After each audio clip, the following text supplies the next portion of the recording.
Hello everyone, welcome to my channel English for All Reasons Good, based on the CBSE guidelines and syllabus.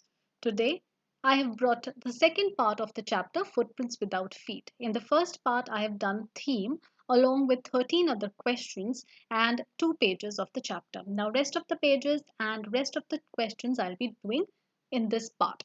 Now, we have done in the previous chapter till there's a robbery in the clergyman's house. Now, from there, we will move on. So, what happens after the robbery that we have to do now? So, now we have done that there's a robbery, and the clergyman and the wife they are awakened up. So, as they go into the study, they are astonished because they are not able to find anyone there. So, to their amazement, he realized that the room appeared to be empty. He and his wife looked under the desk and behind the curtains and even up the chimney. There wasn't a sign of anybody. Yet the desk had been opened and the housekeeping money was missing. Extraordinary affair. The clergyman kept saying this for the rest of the day. But it was not as extraordinary as the behavior of Mrs. Hole's furniture a little later that morning. So, another thing, at the inn, there was some other happenings that were happening. So, the landlord and his wife, they were up very early and they were surprised to see the scientist's door wide open. So, the door that was always closed, not even closed, it was always locked. It was open that day. So usually it was shut and locked, and he was furious if anyone entered his room. The opportunity seemed to be too good to be missed, and Mrs. Hall obviously she wanted to see what he did inside. So they peeped around the door, saw nobody, and decided to investigate. The bedclothes were cold, showing that the scientist must have been up for some time. The strangers still, the clothes and the bandages that he always wore, they were lying about in the room. All of a sudden, then Mrs. Hall heard a step close to her ear. A moment later, the hat on the bedpost leapt up and dashed itself into her face. Then the bedroom chair became alive. Now let's see the questions first and then we'll move forward. So here, after that, we have the question what other extraordinary things they happened at the inn? So we were just reading. So what was happening? So let's read completely read it and then we'll read the answer. So as what happened, springing into the air, the bedroom chair, it went straight at her legs.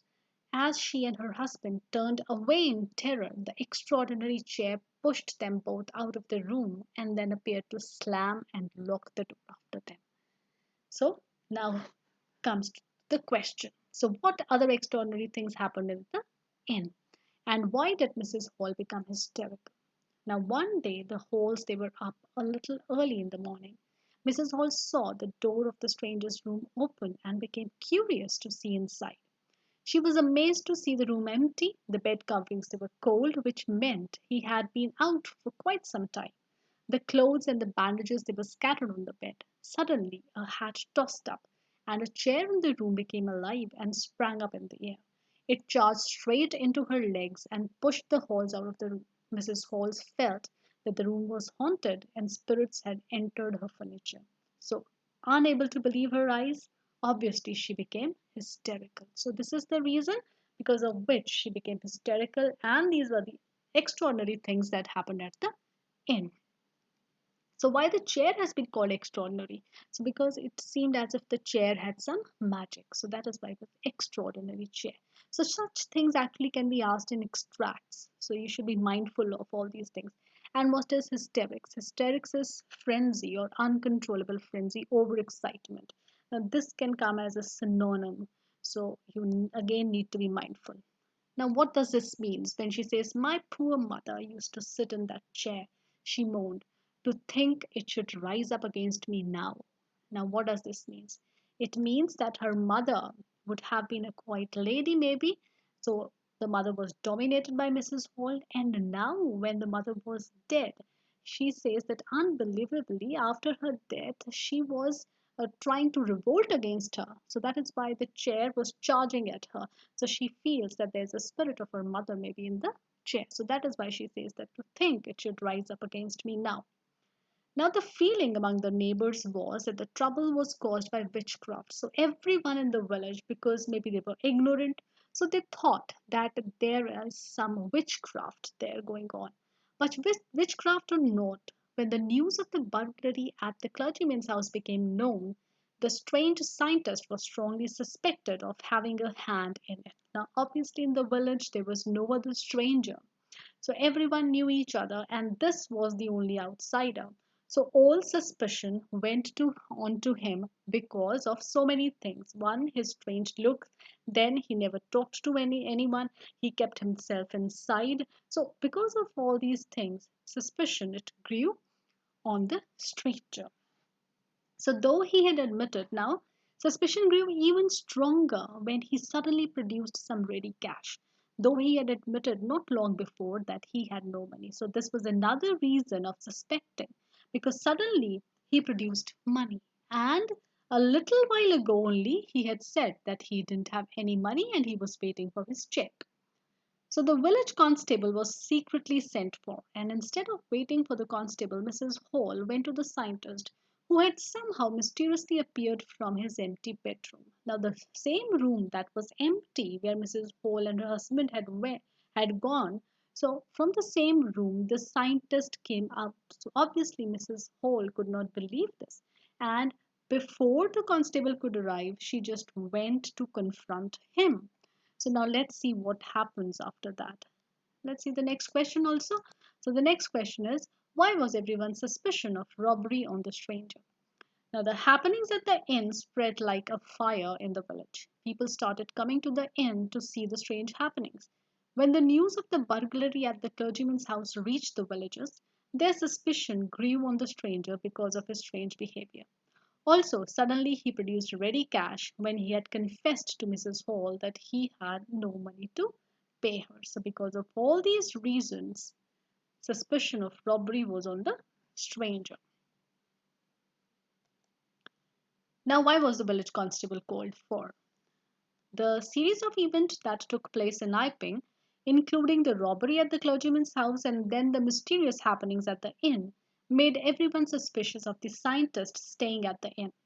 Mrs. Hall was quite sure that it had everything to do with that stranger. So the village constable was called for to take the stranger into custody and interrogate him.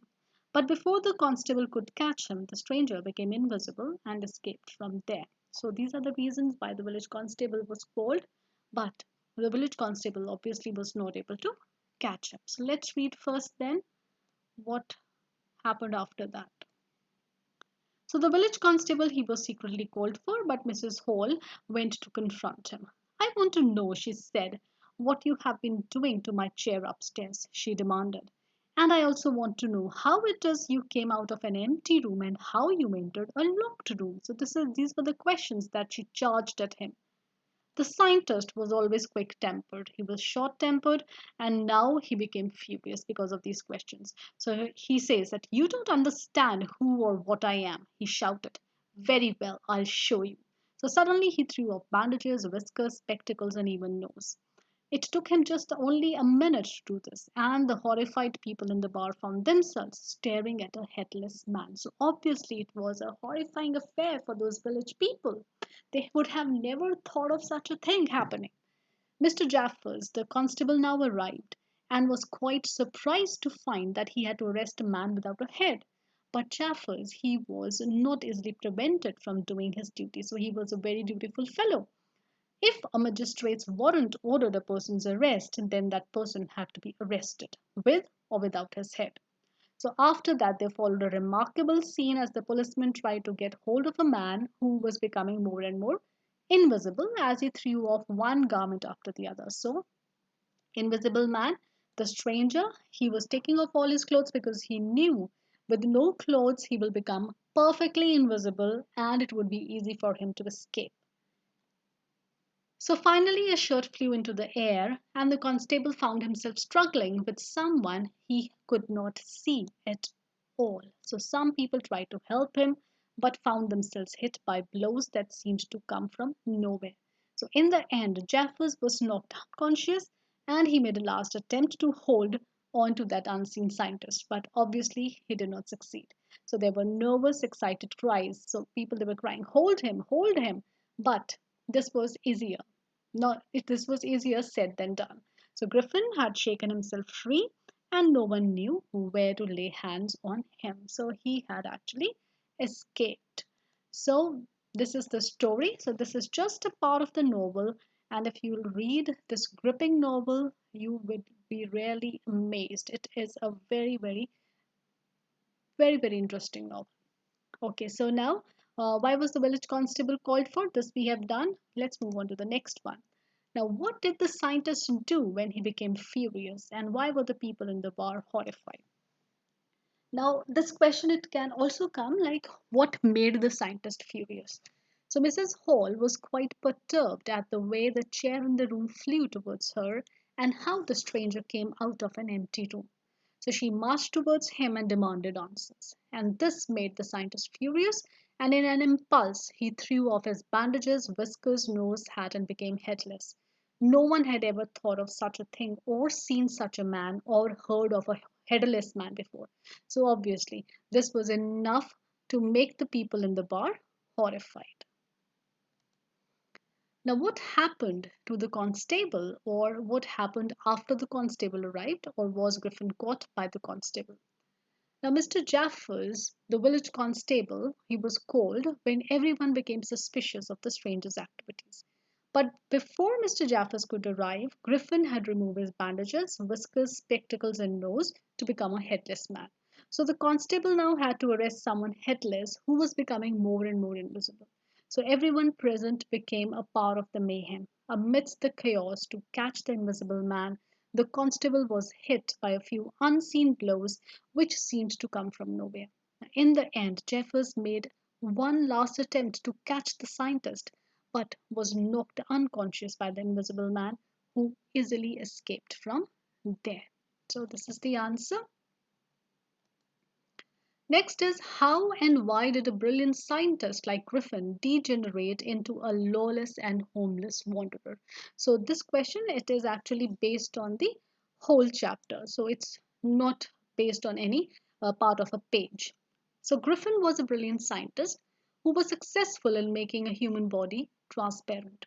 Such a discovery could have proved to be a boon for the society if it were in right hands. But Griffin had evil intentions. He misused his experiment to loot and injure people. Because of his irritable nature, he was evicted by his landlord. In revenge, he set the house on fire and reached London. In London, too, he engaged himself in petty crimes. He sneaked into the London store and clothed and fed himself without paying. Also, he forcefully entered a theatrical shop with the intention of stealing clothes, certain props, and money. And all this made him a lawless and homeless wanderer. So these are the activities of Griffin, rather misadventures of Griffin, that make him a lawless and homeless wanderer. Now, this is a very important question, the character sketch of Griffin. So, Griffin, the protagonist of the story Footprints Without Feet, written by H.G. Wells, is a brilliant scientist named Griffin who succeeds in making the human body invisible through a series of experiments. With such an incredible drug, he could have done wonders for society. But he is a perfect example of genius going astray. It is said that knowledge humbles, but here Griffin, in his arrogance and pride of achieving the impossible, takes to illegal looting and injuring of people. He is rude and short tempered and lacks compassion. Even Mrs. Hall, the landlady of the inn, finds him eccentric. His strange appearance, with bandages all over, big hat that covers most of the forehead, huge spectacles, bushy whiskers, and a nose, make people suspicious. Even after accomplishing his mission of becoming invisible, he doesn't seem to be at peace with himself. He wanders from place to place because of being homeless and penniless. He has evil intentions, and not even once in the story he seems to regret his doings.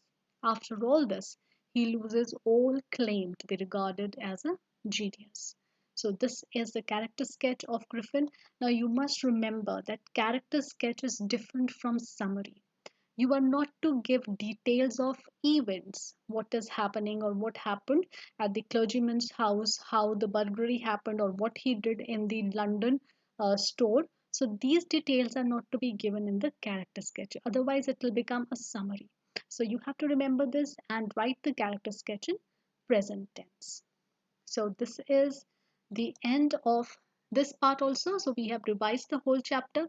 I hope you enjoyed it and kindly subscribe to my channel if you haven't. Now next week I'll be coming up with the poem Fire and Ice. So happy watching till then. Thank you so much.